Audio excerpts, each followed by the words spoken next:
Excellent. Thank you, Victor. So again, welcome to all of our participants, new and old, to the Champions of HR Mentoring Program. Today's session, as it is with all the sessions on the program, as we have done over the last 1 year, every single month, um, is focused on a very interesting subject of strategic human resources management. And in this case, this month, it's focused on the subject, as you can see on the screen, of building line manager capability. The program typically runs for about 90 minutes, or the sessions run for 90 minutes, and it will be a combination of some teaching and interactions from you, the participants, and sometimes some activities to help us to really reflect, contextualize, and come up with specific actions that we would like to take what we have learned and to apply it not just to ourselves, but to our organizations. As usual, we would ask that participants mute their microphones until such a time that they are invited to speak, so that other participants will not be disturbed, and so that the recording would go on very smoothly, because this is also being recorded for the benefit of those who cannot participate with us at this point in time. So please, let's put our microphones muted until such a time that you are invited to speak. And at such time, please ensure that there is no significant background noise around you, so that again, it does not affect the quality of the hearing, as well as the quality of the recording. So again, thank you and welcome to all of our participants, new and old. I see that the room is filling up. So in terms of our outline that is on the screen, we'll start with some welcome and introductions, which is what I'm already doing. And as usual, as we jump into the content, we will start with some of the evidence. What is the scientific evidence that supports line manager participation and line manager involvement in human resources activities? We would explore a number of theories that would give us some insights into why this is important and how it should be done. And then we will jump into the meat of the matter, which is, what is the challenge? What is the challenge that we have as human resources management professionals? What is the challenge that line managers have as line managers, with regards to what we would describe as high performance work practices? And we're going to talk about what those things are and what the challenge is, what's the problem, and because it is that problem that leads us to this intervention and says, hey, there is something that needs to be done. Then we would explore what, from the research and our practice, we would consider as some ideas, some solutions to this challenge in terms of what we need to do to bolster the involvement of line managers in these high performance work practices. Then I would introduce you to a capability model. What are some of those core capabilities that we want our line managers to have, so that they would be effective at supporting the high performance work practices of human resources management across the employee life cycle? And for those of us who are human resources management professionals, some of this big language that I'm speaking, some of you are quite conversant with it. And for those of you who are not, who may be early newcomers into the profession or into the industry, don't worry about all of that. I'm going to take time to explain it as we proceed. And then we will end with an activity around the line manager and the human resources life cycle. And we would do a little, go into breakout rooms, and we will reflect on what we have learned, and then we'll come back with some ideas about what we can do differently to improve the involvement, the quality and the quantity of involvement that line managers have in supporting the people development or the people management agenda that human resources managers are trying to push. So again, in terms of introductions, our company, Learning Impact, is an Abuja-based company. We are focused on corporate training and coaching, strategy and organizational development consulting. We offer a variety of HR technology solutions that include e-learning and knowledge management systems and platforms.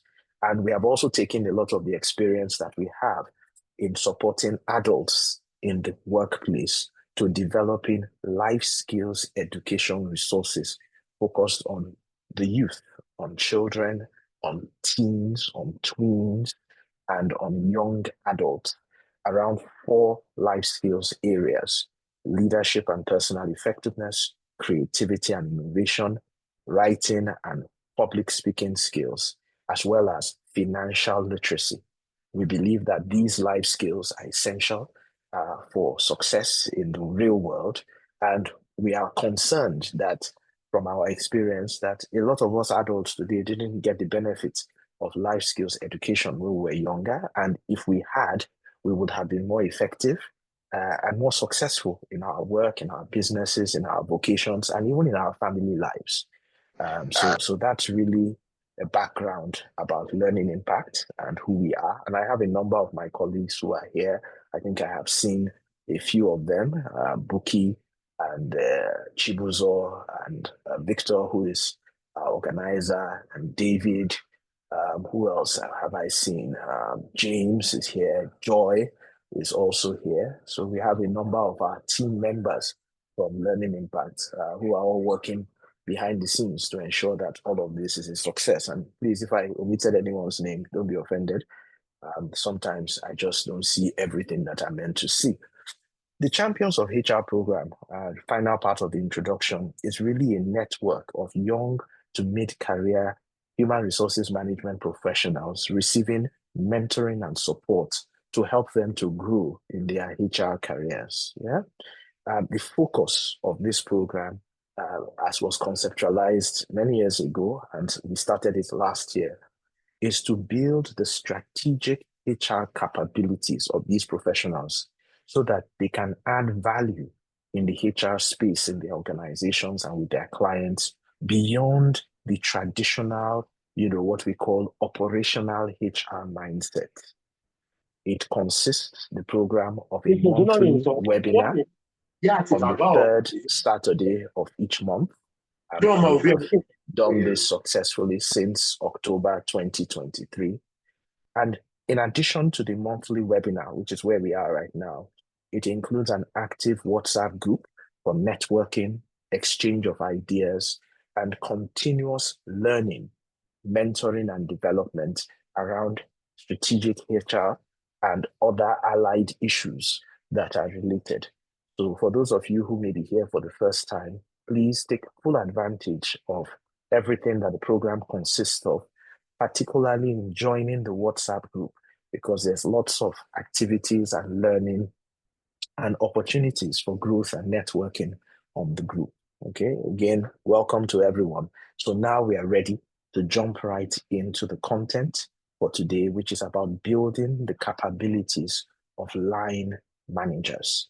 Like I said, a good place to always start every time we are doing this session, every time we teach at Learning Impact and have the opportunity to facilitate learning, we are firm advocates of evidence-based management, and looking at what scientific studies and research has shown us to help us to understand what we need to do. One of the things that we are very passionate about in our organization is bridging the gap between research and practice, because there's so much great work that people have done, in discovering things about the way human beings behave in the workplace and so on. And all of those insights are there and available for us to design our organizations and design our people and work with our people, but it's often ignored. So we always like to talk about these, theoretical foundations. And there are a number of theories that try to explain the role of the line manager, as well as what is expected of line managers in managing the people side of the organization. And we will share just four of them with you on the screen, prominent amongst which is something called social exchange theory. Social exchange theory is really about the fact that line managers have a role in an exchange relationship with the employer, in an exchange relationship with the employees that they supervise, to be able to get employees to do what is expected of them. And at the end of the day, that is what the role of the line manager is, to get employees to do certain things And in that same exchange, the organization also has an expectation that the line manager will do certain things, including supervising and delegating and managing the process of managing people. So social exchange theory gives us some background. Leader-member exchange theory is related, and it speaks to the relationship again between leaders and members of a group, and how there is an exchange that as a line manager, you are the leader of the group. As an employee who works within a particular unit or department, you are a member of that group. And there is an exchange that is meant to take place. I am meant to give you tasks and you are meant to give me results. There are certain activities that we are meant to do, whether it is performance management, whether it is training and development, that all of these things are designed to help you as an employee to be able to do your work well. And when you do that work well, it creates a result that is good for the leader and is good for the member and is good for the larger organization. Role theory talks about the different roles that people have. And this is important because one of the challenges, which we will talk about as we go forward, is that line managers often struggle with the concept of what their role is. You know, it's a big issue, and I'll speak to it very briefly about how a lot of people go into managerial positions and they don't recognize that the word manager requires them to lead other people. So they're still thinking about themselves as mere performers, as individual performers, but they don't recognize that their role has changed. So role theory helps us to understand that everybody has a distinct role. Line managers have a role. Employees who are individual performers have a role. And when you are sent to a position of management or supervision or team leadership, then your role has changed. And you must understand the expectations of that role and play that role correctly.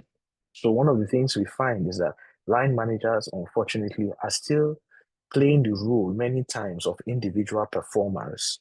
Sometimes they are playing the role of task drivers. They're also playing the role of result makers, which are valuable roles.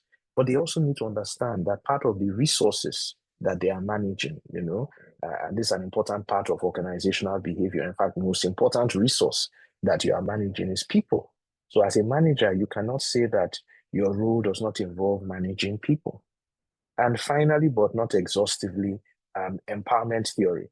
Empowerment theory speaks about, the fact that, there are systems and things in an organization that exist that help to empower employees to be able to do their work, that are meant to empower managers to be able to do their work.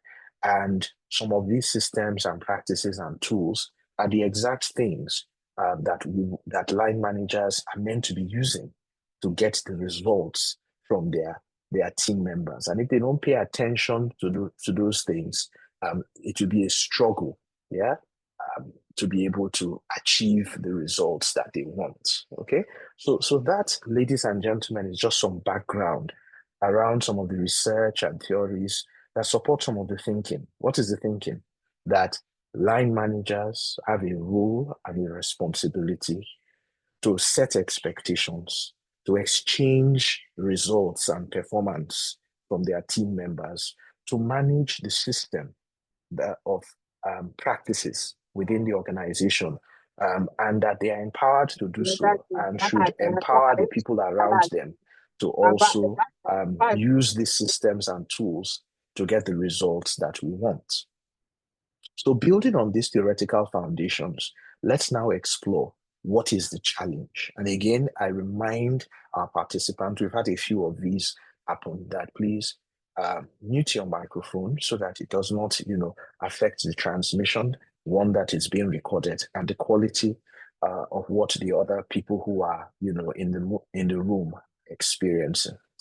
So let's talk about that background and challenge a bit more.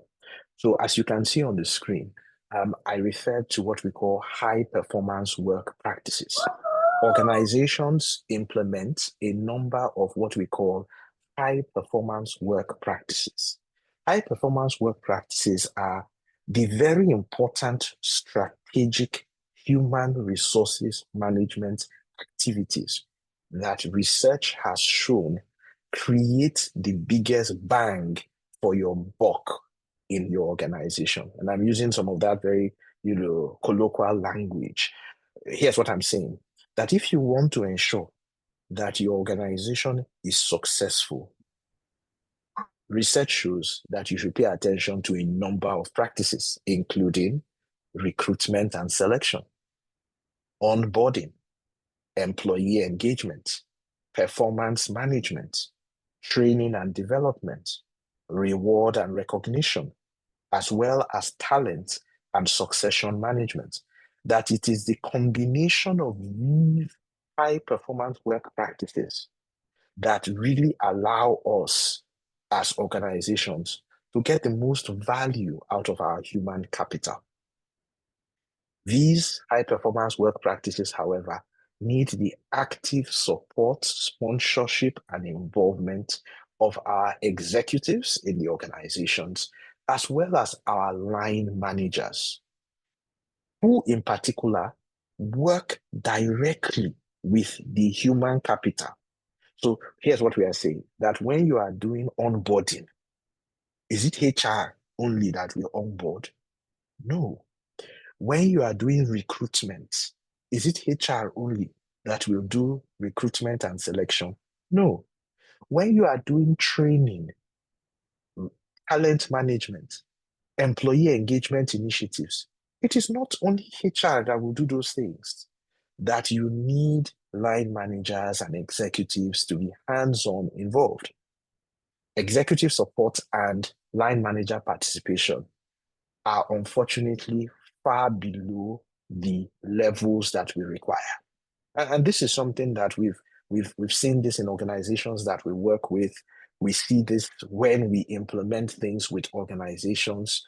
We get this feedback from HR people, whether in our various projects and consultancy and training assignments, and even there is significant research everywhere in the world, not just in Nigeria or an Africa problem, everywhere in the world, that suggests that unfortunately, line managers do not participate as much as they should in ensuring and driving the success of these practices.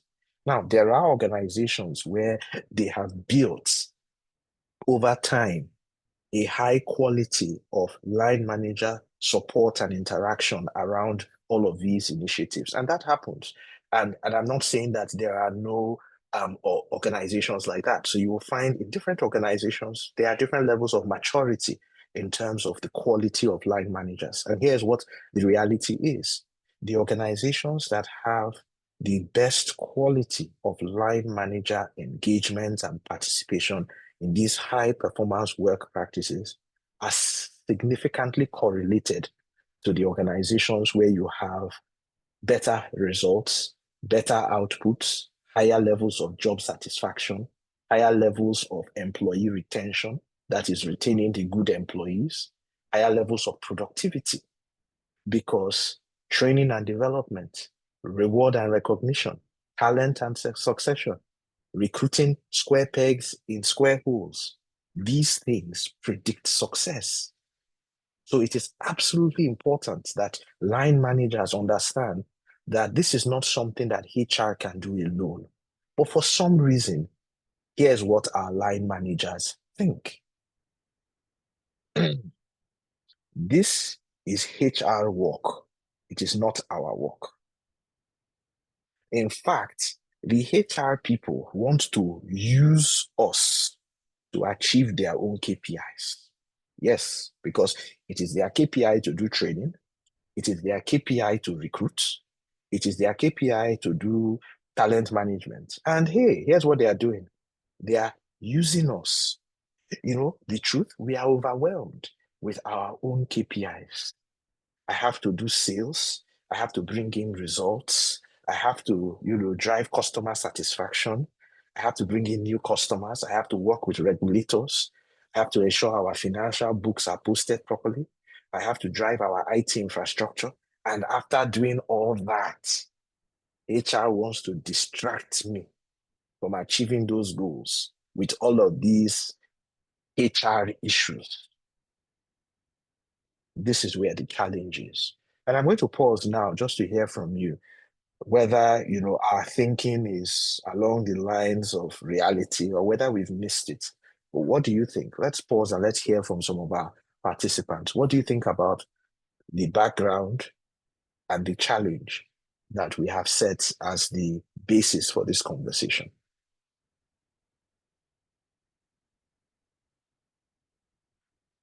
Who is ready to take the floor? I'm going to yield the floor to an honorable member. Who is that honorable member who would like to share their thoughts? Is this all alien to us? Does it sound familiar? Do we generally agree with the context? Or is your experience significantly different? Please share with us. Can we unmute and talk? Yes, go ahead. Or You just- beat me. Go ahead. Yeah, thank you. It Thank is you. it is so common. I've had to quarrel, or well, not quarrel, but I've had to explain over and over and over again to line managers, HODs, how they are to be involved in developing their people, in making sure that they are in tune with what they need in terms of even training or even how tools to make them work better, even emotional intelligence. They think it's just so when they have a staff or a colleague, a team member that is not performing optimally, just send them to HR. Just go exactly. to HR. I don't know. Yeah, go to HR. I don't know what to do with useless people. Go to HR. You're not my, I'm not my headache. So it takes, and when you talk to them, you are trying to, I'm not being paid HR work. Why am I doing your work for you? Exactly. Yeah. It's not my work. You can't, I am your partner. It's actually your work. I'm partnering with you to make sure that you get the best results in your unit. Your people. Exactly. Yes. Yeah. So thank you for sharing that. Thank you, Ibidumi. Thank you for sharing. We have Angela. Please, Angela, go ahead. Good to see you as usual. Please put on your microphone, Angela. Okay. Good afternoon, everyone. Good afternoon. Thank you once again. This challenge is real. So what I do with line managers is make them understand that they are the first HR of their people. You don't relegate everything HR. Even when it is appraisal time, they tell you, oh, this. At the end of the day, they say HR did. So performance management. Especially when the people fail. Yes. Especially when they get F, they will say it was exactly. HR that gave them the F. It's HR. So in setting KPI, you make them understand it is you and your line manager. You set your KPI so that when you are doing your appraisal, you also appraise what you have agreed upon. So HR is not there. It is when you have challenges, HR mediates to resolve whatever challenges you have. We are coordinators of what goes on there. So the line managers ought to know all of this. But they just don't understand. They keep saying, this is HR work. We cannot be doing their work. And at the end of the year, they are getting their KPI right. And it's not there. So especially the IT people, they don't see anything in you as HR telling them how to do like machines. They just want to focus on their key areas and forget that the key areas are the people themselves who do all of this. So it's a challenge, but gradually we are getting out of that that wood, so to speak. All right, thanks for sharing that. So these are real life perspectives. I also see Oluranti. I hope I'm getting your name properly. Go ahead, Oluranti. Right. Thank you very much, Mr. Barrow. Nice to be part of this session. Thank you. So my thinking about this, one, this is relatable. However, we as HR also need to understand that when these things happen, it means they do not understand our value. They don't understand how we play to support them. Now, places where they have this understanding, in fact, it's the MD himself or the HODs that will say, please, if you have any need for support, please go to HR. They will support us on this. They need help, they will come around, because they're able to do a tie. They're able to have a tie between a link between the KPI and the business objective. So if the HOD at the top already understands that this is my KPI, this is coming directly, of course, the balanced scorecard approach is coming top down, right from the company goals. And by the time it trickles down to the floor employee, he knows that once I deliver this, the line manager knows that he has delivered. The HOD knows he has delivered. The business unit head knows he has delivered. Then they will not see HR in this light. In fact, we're going to be the oil or the grease actually galvanizing the achievement of their KPIs. So that is my thoughts around this. Thank you very much for sharing that, Oluronti. Let's hear from Hope. Hope had a hand up. Hope, please go ahead. And after Hope, I will yield the floor to the Honorable Adaku. Go ahead, Hope, if you are there. Good evening, moderator. Yes, the Honorable Hope. So, from everything you just said, I would say the line manager is, let me put it this way, like when you say democracy, government for the people, by the people, and you know that that's what a line manager is supposed to be with the employees.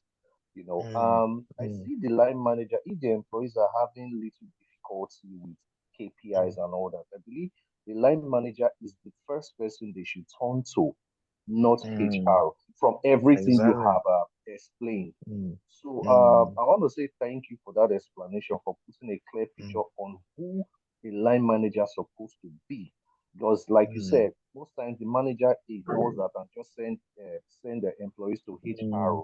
Meanwhile, he or she is the one who is supposed to handle such responsibilities and not the HR. Thank you very much. Yeah, and to add to that, Hope, so what HR does is that, you remember, HR is the person who gave you the policy.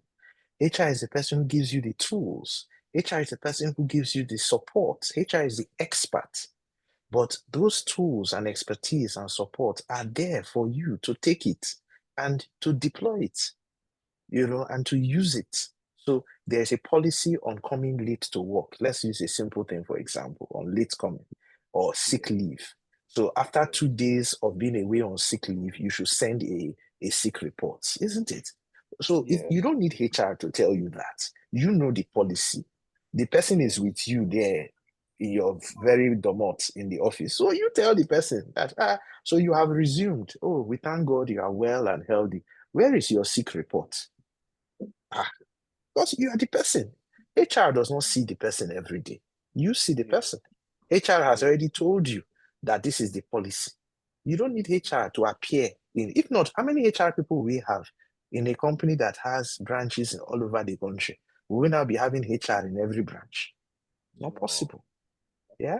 All right. Thank you. So here's Adaku. And Adaku, the way I pronounce that Adaku, I've now seen a mark on the Adaku. So pronounce it well for us so that we will know the accent that is on it. Oh, it's Adaku. I was correct. Yes. Okay. Yeah. I thought it was another, maybe a French version, Adaku. No, it's an Igbo name, Adaku. I thought so too. Go ahead, Adaku. Okay, good day, everyone. Mine is just another twist to what is happening. Like, I feel HR should cultivate a healthy relationship between, there should be a healthy relationship between HR and line managers, because there should be a signage between the HR and the line managers for them to achieve results.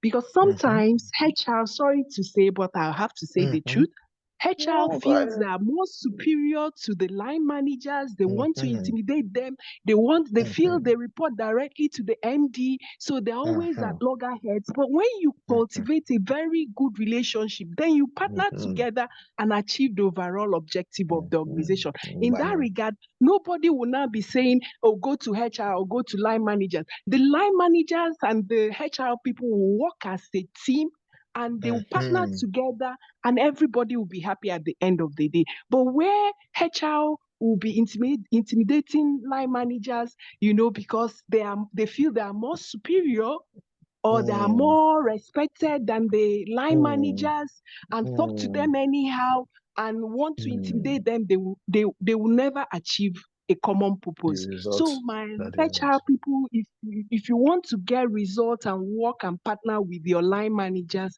you have to create the right attitude. That's my contribution. Thank you. Excellent. Different perspectives. So now we are unearthing what could be the reason why there is this problem. And there are different perspectives. Sometimes it's that they are not aware.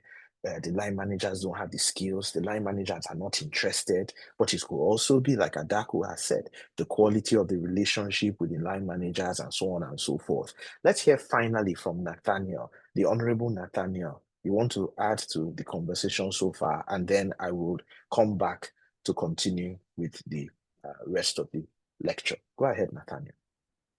Okay, thank you very much, sir. I also want to mention that for some of us, even in HR departments, we have people within the HR and admin departments that we need to supervise, that we need to manage. So, and sometimes we do not even model that attitude of being able to lead those persons under us rightly in such a way that they would also be good HR ambassadors because sometimes some supervisors could also interact with these people within our department, HR, and then it's like they were not serious about the conversation, they were this, they were that. So especially for those of us that head HR departments, we need to model it. The ideal attitude of a line manager. Correct. How do we build the capacity of those under us? Excellent perspective. I mean, excellent perspective, Nathaniel. What you said resonates so much because many times we interact with organizations. I use the example of performance management. HR is the last to do the KPIs. HR is the last to submit the performance appraisals. So you're not modeling what you want. If you want people to do performance management, to do the appraisals properly, then if they say which department has finished appraisals, the first department should be HR.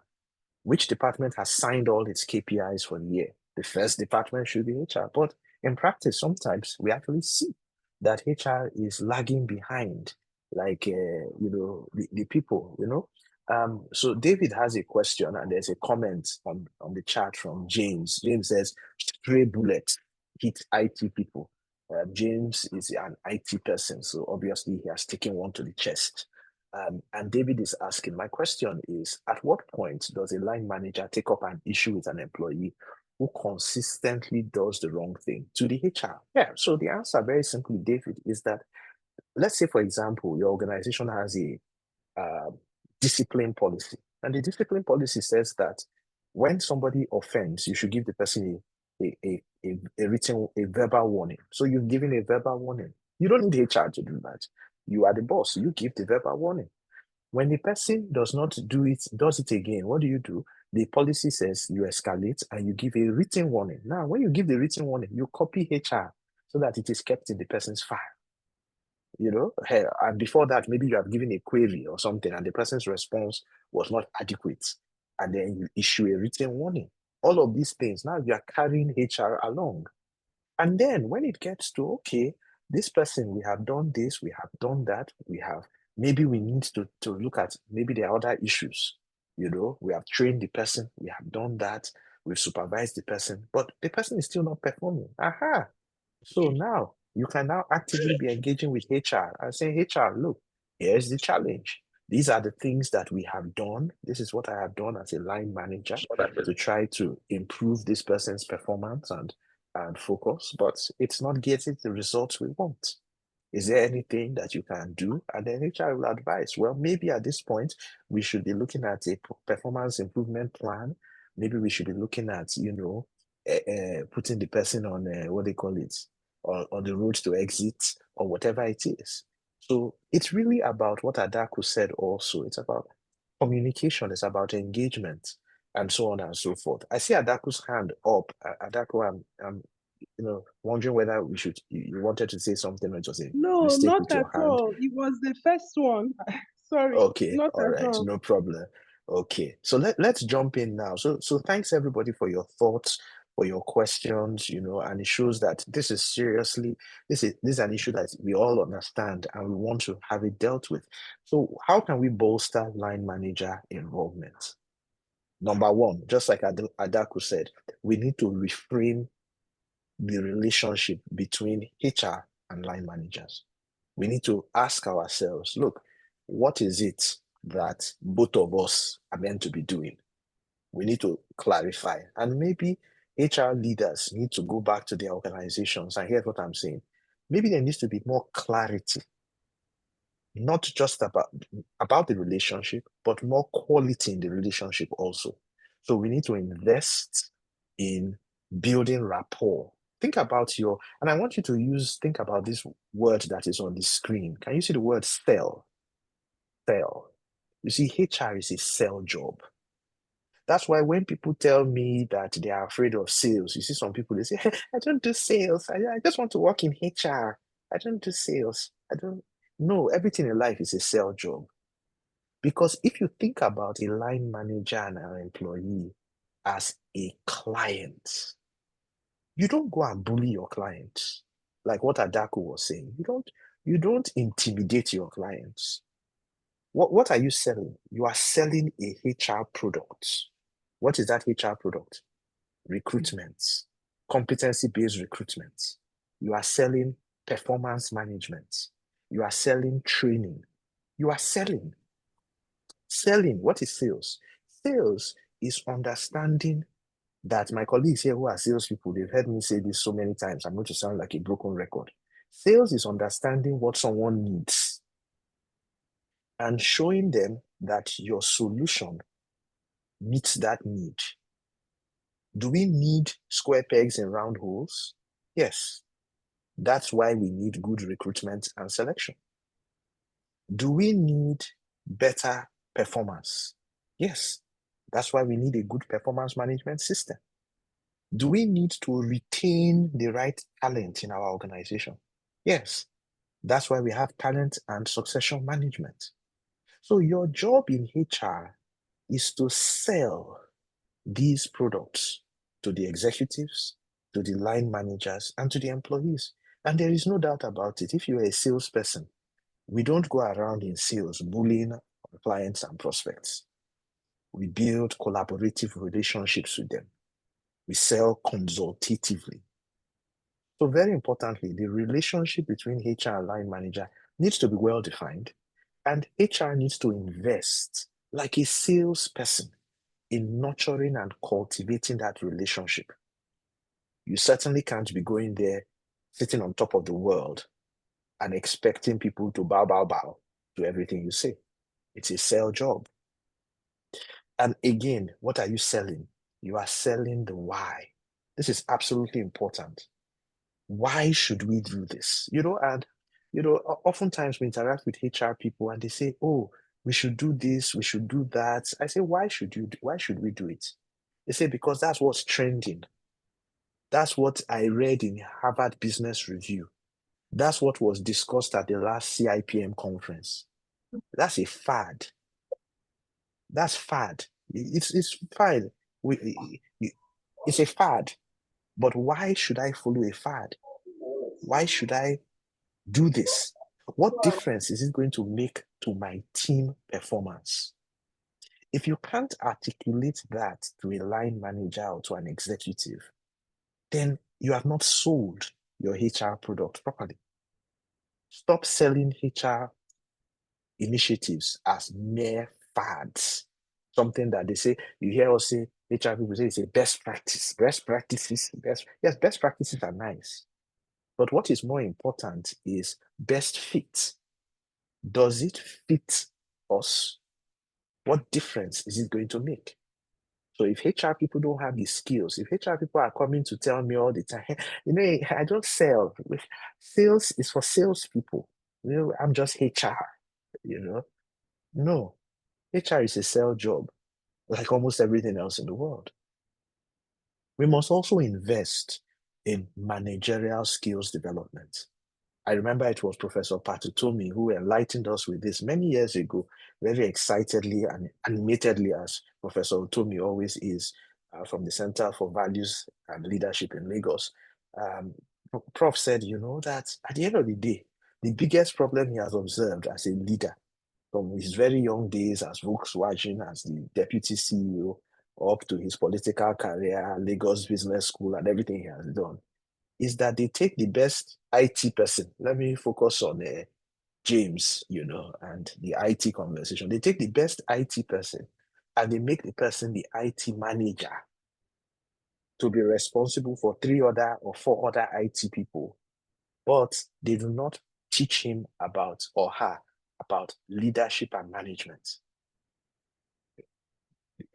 So you become the chief IT person, the chief technology officer, the chief accountant, the chief relationship manager, but nobody taught you in a deliberate and systematic way how to be a manager. Patutomi says that is the biggest mistake organizations make. And we make that mistake.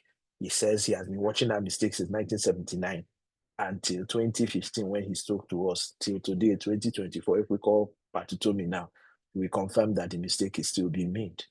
And we don't need to call him because we already know. The 4th item on the screen is the one that I think is most powerful. At the end of the day, what is selling?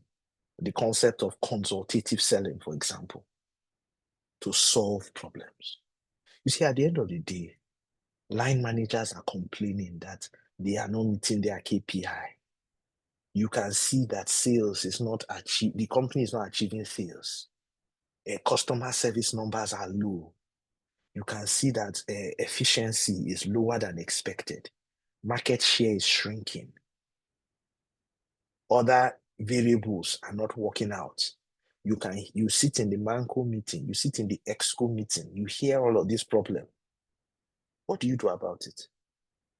Because you see, if you can go to the head of IT and say, head of IT, let's have a chat. I've been thinking about these challenges in the IT department. I've been thinking about these challenges in financial reporting for the chief accountant. I've been thinking about these challenges in production with the production executive. And you sit with them and say, let's talk about, remember our last session? Does anybody remember what we did in the last session of the Champions of HR? Do you know what I'm talking about now? This is what? Who remembers? What are we doing here? What am I describing? The fishbone approach. That fishbone, exactly. It is performance consulting, looking at the root cause of underperformance, dimensioning it with the Ishikawa diagram or the fishbone diagram to try to get to the root cause of the problem so that you can help that line manager. There is no greater source of credibility for HR people than HR people who can actually support line managers to solve their problems. So instead of giving line managers deadlines and sending threats left, right, and center, what are you doing to help the line manager to achieve his results? So this is our job in HR. We are the experts. We are the custodians of organizational culture, the custodians of organizational performance. We are the performance experts. And if we are not doing something to help people to perform, it is no surprise now that the people are not interested in your own side, or at least the way they perceive it, or that it is your own problem. And it is through these types of collaborative conversations of performance consulting, what will happen? They will now start to show them that, see, maybe it is because you didn't set the right KPIs for your staff. Maybe it is because you have not used our discipline procedures properly. Maybe the reason why there is this underperformance in your team is that you haven't taken time to mentor people.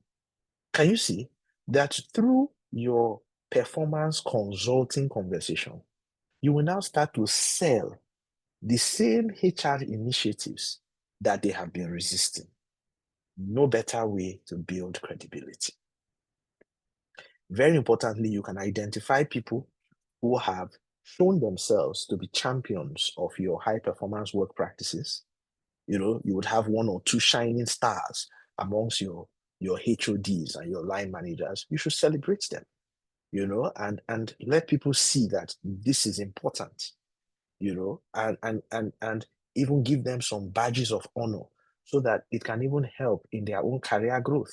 So that when they promote somebody, when the company promotes a line manager, let's say, for example, James, when we promote James, then we will announce that not only did James get this promotion because he was able to deliver results, but he was able to deliver those results because he was very good with recruitment. He was very involved in developing competency-based assessments for us. He was very involved with onboarding. He followed our onboarding guidelines very well. And that is why the people who we recruited in IT have become much better, are delivering better results. And that's why James is being promoted.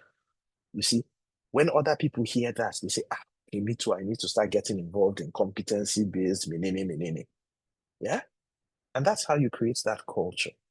You should also measure line manager participation, reports on line manager participation. And like I just said with the James example, incentivize line managers who are actually actively involved in high performance work practices. Because when you do, you will inspire other line managers who have been sitting on the fence to get with the program. What are some of the capabilities that we should be looking at in terms of line managers? And this is a framework we call the 7 managerial skills. So when we want to, one of the things we talked about was to build the capacity of line managers. So we should build the capacity of line managers to plan, to organize. So planning is a very important skill. Organizing skills, these are skills that line managers struggle. Staffing, delegating, supervising, measuring, and reporting, the 7 core managerial skills. Let's remember them. Managers need to be good at planning and organizing, staffing and delegating, supervising, measuring, and reporting. And if you look on the screen, and you're all going to get these slides, so you can look at them more critically, you see particular things there. Like, for example, under staffing, you see competencies, competency-based recruitment. Under organizing, job descriptions. Who is going to write the job description? Is the line manager. Who is going to do the budget for the department? Is the line manager. There are some skills line managers need to have. And here's the reality. Many of our line managers don't have these skills. Who is going to develop the KPIs? Who is going to do the data analysis? Who is going to do the financial analysis? Who is going to do the appraisal? Who is going to do the monitoring and the evaluation of performance? Who is going to coach people? Who is going to mentor people? Who is going to help people to manage change? You know, when we're implementing a new software, when we're implementing a new accounting system, who is going to help do all those things? HR will give you the context. HR will give you the tools. HR will give you the framework. But line managers need to rise to the occasion. And what can we do in HR? I think I already spoke about some of these things, particularly performance consulting. But performance contracting, someone talked about it earlier, and I said I would wait till this moment. That when, as a HR business partner, as a HR manager, you have to help people to come up with better contracts. We are the experts. Our HR contracts should be world-class in the HR department, like someone said earlier on, so we should be modeling it. And then we should be able to sit with the department. And we've done all of this in the Champions program. Remember, we had a whole program dedicated about 2-3 months ago to performance contracting, how to work with line managers and their teams to develop appropriate performance contracts. Very important, because that is the heart of the matter. Remember, the first law of performance: seek first the kingdom of co-created and smart KPIs, and everything else will be added to you.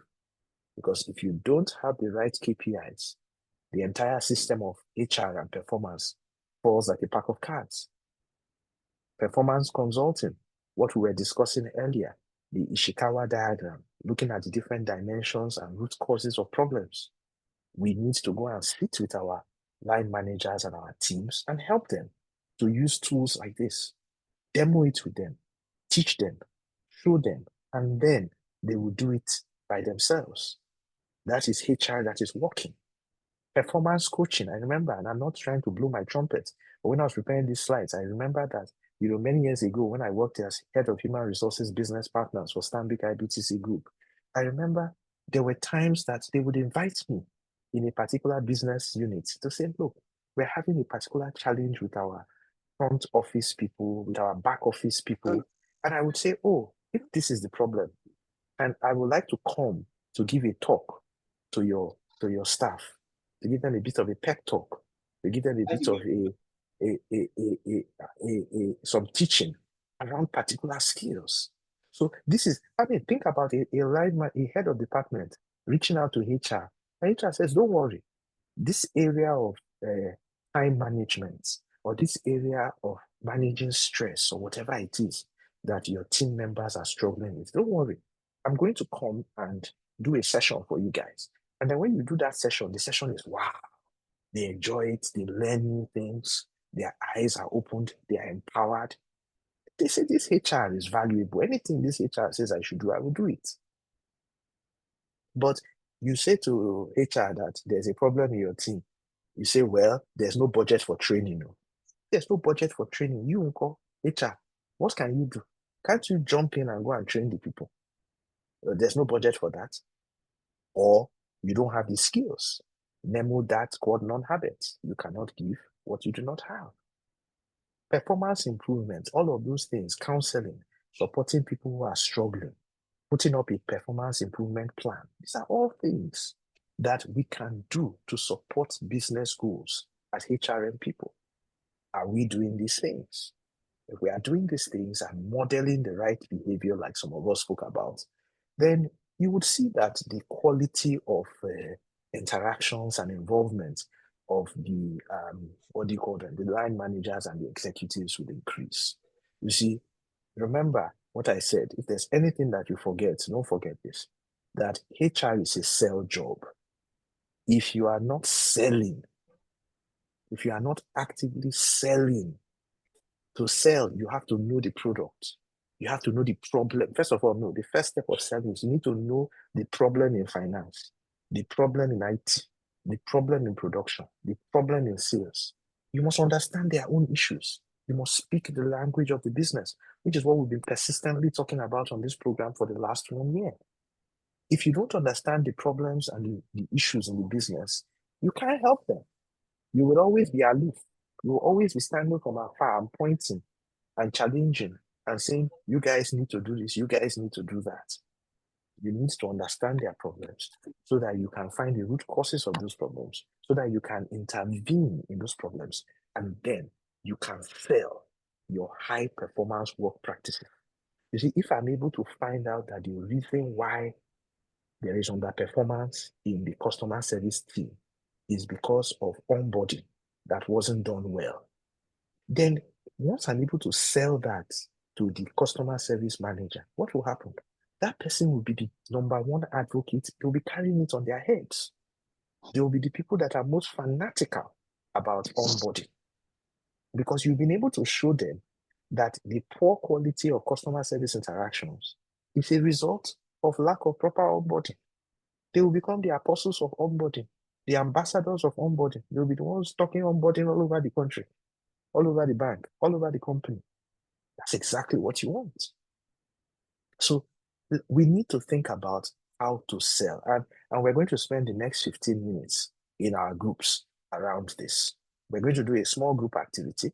We're going to create 1, 2, 3, 4, 5, 6, 7 groups, for each of these areas. And what I would like us, as we go into our groups, to do is to really think about it. If you were to sell recruitment and selection, to sell onboarding and day one readiness, performance management, learning and development, reward and recognition, talent and succession, as well as employee engagement, What will you be saying? What is your sales pitch? Uyep, as we say in Nigeria, and pardon my colloquial language, but I'm just trying to keep it real. So uyep, whose benefits? How does this help a line manager to get results? You must be able to articulate it. And I hope that in the next 15 minutes, as you go into your groups, you will be able to discuss and articulate what are those things that we need to be saying, in terms of all of these high performance work practices. So I'm creating the rooms now. I'm just going to use one word. So you have like a room called recruitment. You have another room called onboarding. Yeah, and there'll be about 5 people in each room, 4 to 5 people. You have another room called performance. Yeah. Then the 4th room is called learning. Yeah. Then after learning, there's another room called reward. And I know that I have a friend called Reward. Is Reward here? If Reward is here, we're happy to have you, Reward. The 6th room is called talent. Yeah. So the talent room, you will find out who you are when you get there. Yeah. And the 7th room is called engagement. Does anybody need clarity on the instruction? What is required of you? I want you to go into your rooms.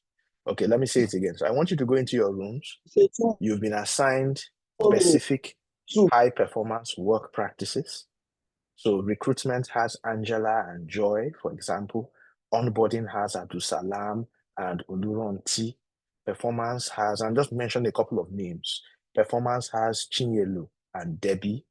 Learning has Alexandra and James. Reward has Adaku and Michael. Talent has Buki and Hope. And engagement has Ibiduni and Peter, for example. So when you go into your rooms, you put on your mics. I want you to have a discussion for 15 minutes. Talk about that particular high performance work practice and articulate what is the value proposition? What does it mean? What difference? What is the benefit of this to results? Don't tell us the benefits from a theoretical perspective. Think about the benefits. How does this help production department? How does this help sales department? Think about it, discuss it, articulate it, and have somebody take down the notes so that when we come into the plenary of the whole, we can have a small discussion by moving from one group to the other to learn what we came up with. Is the instruction clear? Yep. Somebody say yes, no. Yes.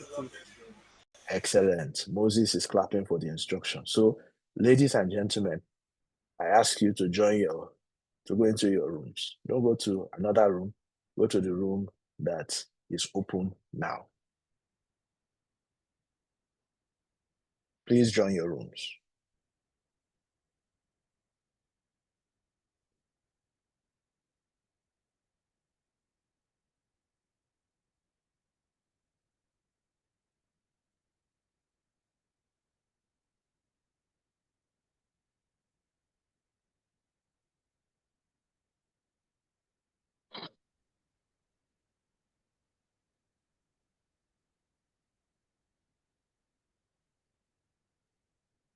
Please join your rooms.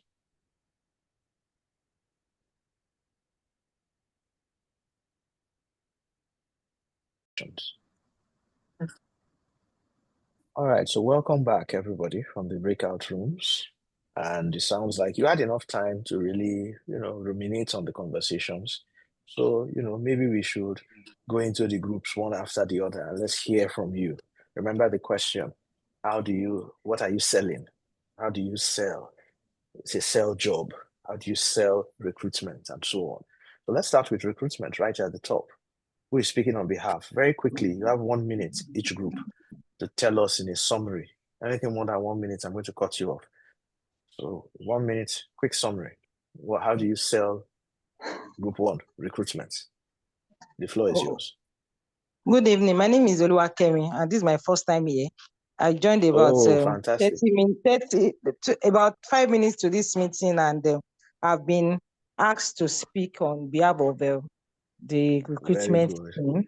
So for us, the summary for us is that we engage the line managers and the business leaders on the reason why they own the recruitment process and the implication on the business. So first of for us is we'll let them understand the reason why they need to draft their job description well, and they can also get the help from HR partners with them to let them understand how they can draft this. Then secondly for us, is we are doing a summary. So secondly for us, we let them understand the implication of bad hire. Some of these hiring managers, they tend to get referrals from here and there, and they focus on the short-term recruitment and not looking at the long-term. For them, we just want to fill the role. However, we let them understand that no, it's not just about filling the role now. It's also about how you don't the cost benefits for the business when you have retention and all that. Thirdly, for us, we look at how they need to also understand how the recruitment also align with the core values of the organization. For instance, the employee, the candidates might have the skill, however, maybe it's not aligning with the business core values. For instance, maybe one of the core values is being collaborative, and the candidate likes to work in silo. So that's it for us. Thank you. Thank you very much. Very well articulated. Excellent. And you did it within 1 minute. Excellent. So you can see the cost of a bad hire. So that is your selling point. Every time you don't participate well in recruitment and selection, we hire the wrong people. And it is an outrageous cost to the culture of the business, to the profitability of the business, and so on. Excellent, group 1. Let's hear from the onboarding people, group 2. If you are not speaking, please, can you put your microphone off so that we don't get any interruptions? Thank you very much. Thank you very much. Group 2, who is speaking on behalf? 1 minute.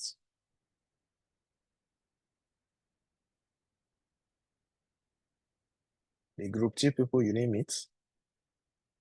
Or your mic is not working? Group 2 going.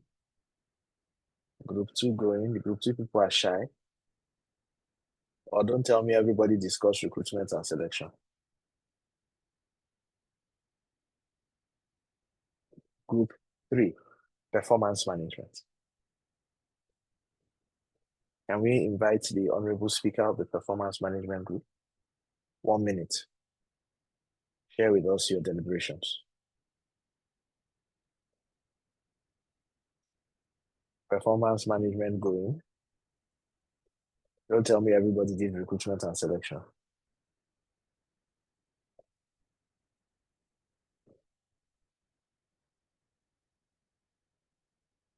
No. Wow, the performance management people are shy too. Oh, wow, this is becoming a trend. Recruitment, what did you do? You snuffed the life out of everybody else. How about group 4? Learning and development. Okay, and for learning and development, go ahead, James. Okay, we are trying to explain why it is important and why we have to sell learning and development is because when all these persons are employed, whether they are employed right, like the recruitment people have said, or maybe they have by mistake they were employed just to fill the gap. But the learning process has a very key role to activate what they can do and how they can work better if they are willing to learn. So the learning can enhance their productivity, because by the way of learning, even if they come to the organization with no much capability to do the things that the organization entails, they only can, maybe if they hire them wrongly with only their qualification, but the learning process can enhance their productivity because it will increase, it will open a window for them to have innovation and creativity through the learning. So who is the best person? Who is the best person to teach them? Who do you think is the best teacher in an organization? The best teacher in the organization it must not just be one person. We have the line managers who have already been in the job, and in the department of these people are there. So, and I believe the line manager is to do it much better because he is the one that knows exactly what is in the unit that they need to know better than the exactly. HR. And better this than can, and even if HR is to organize it and bring in an external person, the line manager should contribute towards that process. So, okay, external person, you're coming to talk to my people about time management. Let me explain the problem to you very well. You see? So sometimes we invite line managers, come and sit with us so we understand your needs. They will say, no, we are too busy. You people are the HR experts. You know it. Whatever you say, engage the trainer. It's not our problem. No, because you understand the context in your department. You get the point, James, and the rest of that team. Thanks very much. I just wanted to add that just so that people see the tie-in, because there's something line managers are meant to do. Olorun Fumilayo, is there a group that you represent? Do you want to say something? Thank you, James. Yes, I'm representing the SHY Group 2 onboarding and the one readiness. Oh, right. And you're not shy. Thank God you're not shy. I am not shy at all. Good afternoon, everybody. Well, for onboarding and the one readiness, it's important that organizations have a holistic onboarding approach. This enhances new hires' experience and contributes to long-term employee retention and engagement by integrating a strong employee value proposition with structured onboarding practices that addresses compliance, clarification, connections, and culture. These, according to SHRM, are the 4 C's that you need to check when onboarding new hires. Okay. So the first but why is it important to a line manager? Tell me, as a line manager, why is it important to me? What will go wrong? I'd sell it to me. Okay, as a line manager, if you don't ensure that your new hires, they understand the legal and regulatory requirements while they are coming on board, one, there is a level of motivation that employees have when they're coming on board. I remember 2006 when I was signing in my, NHF documents, my pension, everything. I was so happy that, okay, by the time I come on board, I'm sure in another 20, 25 years, even if I'm out of job, at least I know there's another 50, 100, 200K that is coming from a place. So that one has already set me in a very, very, ready state of mind to come on board. So whatever is thrown at me at work, I am already motivated to want to learn and to want to work. Then secondly, as a line manager, it's important that you clarify their job roles, that you provide clear expectation regarding their jobs. So this is for you to be able to connect their own quota into meeting the organizational, strategic goals and intent. As a customer service person, I know if I'm nasty to a customer, there won't be repeat business. So at the end of the day, if there's no repeat business, the branch or the office will not make a profit. So what you are saying is this. If line managers don't do onboarding well, number one, employees will not be comfortable with their career. Number two, employees will not know what is expected of them. And if employees are not comfortable and relaxed and focused, and employees are not clear about the expectations and the culture of the organization, what will happen to such employees? They will fail. Is that what you want, line manager? Do you want your employees to be a waste? No, they should not be a waste. You want them to be productive. So you must participate actively in the onboarding and induction. Thank you very much. Olorun Fumilayo. Bam. Oh yeah, group 5. Reward and recognition. Okay, good evening, everyone. My name is Michael and I'm representing Group 5. In Group 5, we were saddled with reward. And how does reward actually help to improve productivity and also that line managers help us to, move the organization forward. One of the things that stood out for nearly all of the contributions coming in was motivation. Reward is a kind of tool that HR and even line managers can use to motivate people, because people love being celebrated. And when you celebrate them, it also helps them to perform better. Then another thing is celebrating long term. For instance, in the banking system or in any organization, when you bring people who have put in 10 years, who have put in 5 years, who have put in 20 years, if you celebrate them and give them, if you reward such feats, in the organization. It will also help the people who are just coming in. So let me ask you a quick question. Michael. So yes, what could go wrong? You see, sometimes when you are doing the sales job, it's always good to use what we call the principle of scarcity. What could go wrong? You notice with all the groups, I kept asking. So tell me very quickly, if a line manager does not reward it, does not recognize people who have worked for long, does not create recognition programs, employee of the month and employee of the quarter, and does not participate in those programs, what could go wrong? Can you just say it in 10 seconds?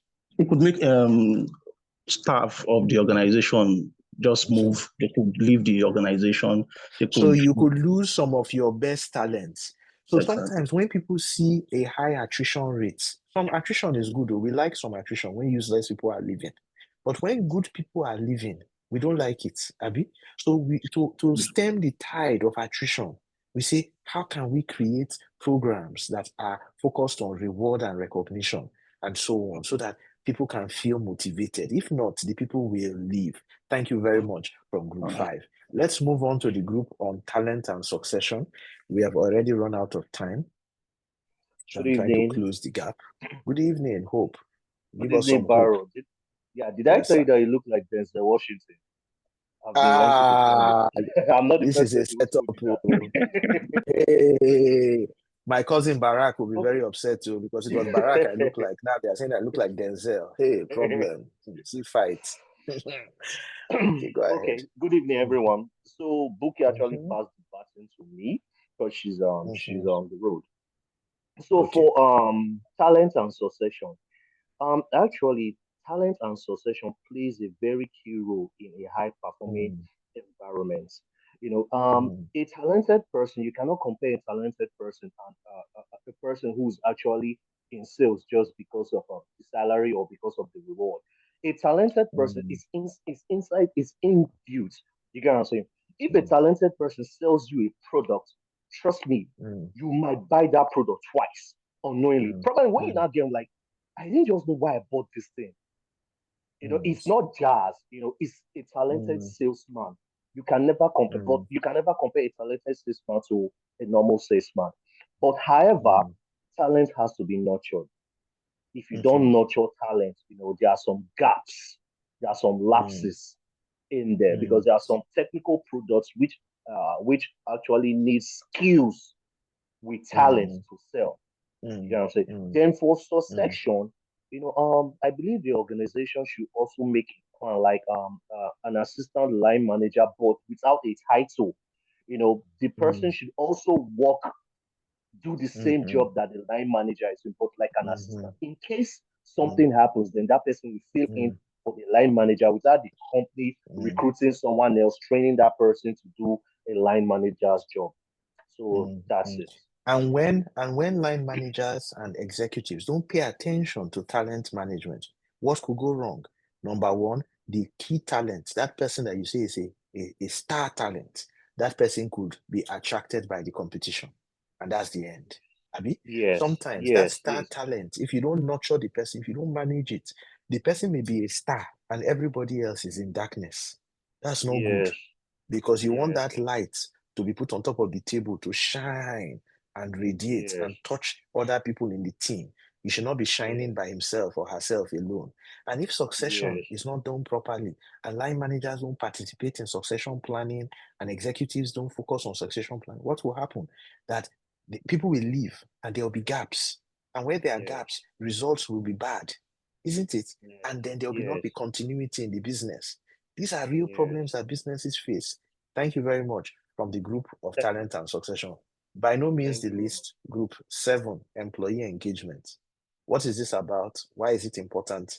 What could go wrong if line managers are not working to drive employee engagement? Who is your speaker?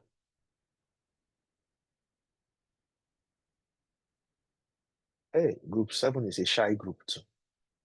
Why shall I shy? Group 7 going.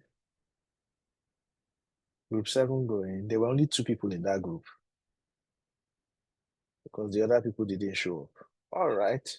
Group 7 gone. So let me share my thoughts on it, my final word. So if employee engagement initiatives, like, and one of very common employee engagement initiatives around employee wellness, employee well-being, testing the pulse of employees. Are they happy? Are they comfortable with the level of autonomy and relatedness and and competence that is being demonstrated in the workplace? And if employees don't have a sense that this is a great place to work, if there is no camaraderie, if there's no teamwork, if they don't have good bonds with their colleagues, here's what's going to happen. They're just not going to be very engaged. They're not going to be very productive. So how is that work environment? How is the relationship between the people who work together? And if line managers don't pay attention to these things, how much autonomy are you giving to your people? How much creative expression are you giving to people? If people can't find creative expression in the work that they do, then it's going to reduce their engagement, and low levels of engagement immediately equals low levels of results. Whatever results you see in your organization, if the engagement levels are low and you think that those are great results, imagine what will happen if you took the engagement levels high as a line manager. These are the things you want to be able to articulate and sell to line managers. Not because Harvard Business Review said so, not because they said it at the CIPM conference, not because Omar Bisher-Barrow said it at the Champions of HR, or not because Dave Ulrich said it, but because it makes sense to do those things. And you can show the connection between the problems that they are facing in the organization and the sense behind these initiatives. Ladies and gentlemen of the Champions of HR Group, we have had a beautiful day, certainly in my estimation, and I hope in yours, where we have, learned a bit more about our company, Learning Impact, and the Champions of HR program for the benefit of those who are joining us. We explored a number of theories, role theory and social exchange theory and leader-member exchange theory. That sort of gave us an insight into some of the reasons why line managers need to participate actively in driving high-performance work practices. We introduced the high-performance work practices. We introduced the challenge that line managers have and sometimes the negative attitude that comes with that challenge. We also explored some of the root causes of those things. Sometimes it's the line managers, it's their own skills, it's their own experience, it's their own background. But many times it's also about us in HR who are not consultative, who are not selling, who are, sometimes even intimidating, and sometimes who are not modeling exactly what we want. We are not good exemplars of some of these behaviors ourselves. We examined a number of practices that could help to bolster line manager involvement, and then we shared a line manager capability model that consists of planning and organizing, staffing, and reporting, and so on and so forth, as important. Those 7 key managerial skills: planning, organizing, staffing. Who remembers the other ones? I don't know why they are jumping out of my head now. Let's try and remember. Planning, organizing. What next? Who remembers? Yeah, planning, organizing, staffing, delegating, reporting, measuring, supervising, reporting, and supervising. Measuring. Thank you very much. Very good. Thank you very much, Angela. Excellent. You see? So those 7 skills. And when you get the slides, you will see the details of those things. If your managers don't have those skills, don't panic. Come to Learning Impact. We will help you to assess them and brush them up. That's a marketing moment there, and I did not want to lose it. And finally, and very importantly, we looked at the HR life cycle, the 7 high-performance work practices of recruitment and selection, onboarding, performance management, employee engagement, talent and succession, and so on and so forth, and how those reward and compensation, and how the why behind them. Why are those practices important, and why should line managers be involved in those practices? So again, we've come to the end of our session, the 12th in our series. So this is exactly 1 year anniversary of the Champions of HR program. We started in October in 2023. And we are so happy and proud that we've come thus far, supporting almost 500 HR professionals now, every month and every day on that WhatsApp group. And we are grateful for the journey so far with everybody who is here, for those who are just joining us. And I'm thankful to the team at Learning Impact, our organizational effectiveness team with Victor and Chibuzo and the other people who are at the background, ensuring that all of these things work out fine. And most especially to you, the participants, without whom there will be no champions of HR program. So you are the reason for the season, in this case. And we look forward to continue to support, learn, and interact with you. And those of you who haven't joined the WhatsApp group, feel free to share your details here or connect with the program administrator directly. I think it's labeled as Learning Impact. You can just share your contact details there and you will certainly be added to the group. And of course, feel free to add other like-minded people. So on behalf of all of us at Learning Impact, thank you. And we wish you an enjoyable weekend, the rest of the weekend, and a great week ahead. Thank you all. Cheers. Thank you very much, sir. God bless you. You're very welcome. Thank you very much, sir. We really appreciate it. Thank you. Thank you. Yeah. Thank you, sir. Okay, hope I shared a number there. Thank you very much, Thank you, everybody. All right, take care, everyone. Thank you, Emanuela. Good that you could join us. Thank you very much. Excellent. So, sir, how can we get the recording of the training? Will it be sent to our email? So it will be sent, it will be posted on the WhatsApp group. So if you're on the WhatsApp group, you would see it. Yeah. So please let's add Hope to the WhatsApp group. Hope has provided his contact details. Yeah. Thank you very much, Hope. Thank you very much. All right.